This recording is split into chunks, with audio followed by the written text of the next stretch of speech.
1. The Streams of My Life, Journals and Letters. Thoreau was a passionate spiritual seeker throughout his life and experienced rapturous, transcendent ecstasies from his early youth. But because of a temperamental reluctance to disclose his interior life and his belief that the interior spiritual life was, for the most part, beyond words, descriptions of his spiritual struggles, practices, concerns, and experience are rarely found in his books and essays.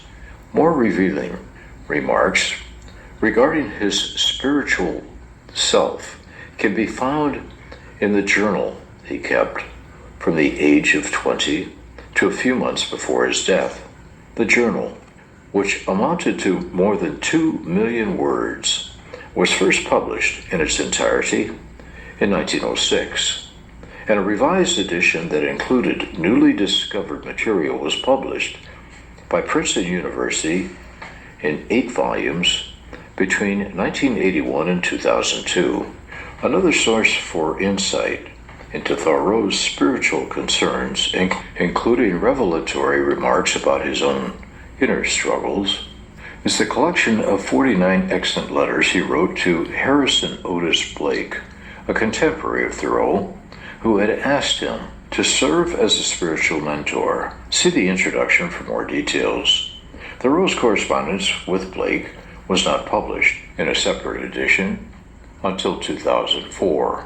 Heaven is the Inmost Place, 1837 to 1842. Thoreau graduated from Harvard in 1837. The same year, he began his journal.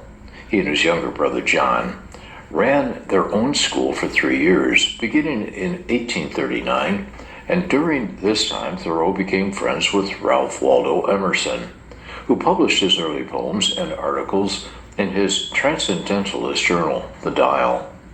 In September 1839, John and Henry spent 10 days on the Concord Merrimack Rivers, and in 1840, both brothers made unsuccessful proposals of marriage to Ellen Sewell.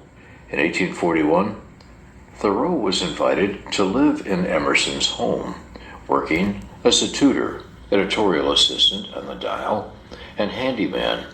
In 1842, John Thoreau died of a tetanus infection, plunging Henry into a severe depression. October 22nd, 1837.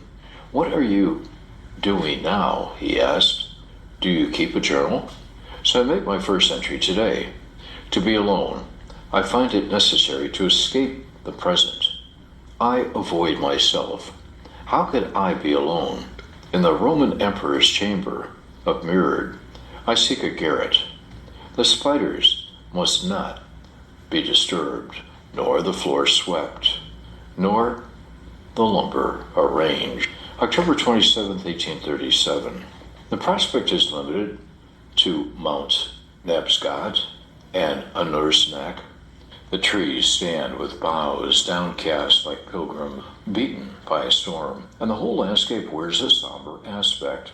So when thick vapors cloud the soul, it strives in vain to escape from its humble working day valley and pierce the dense fog which shuts out from view the blue peaks in its horizon.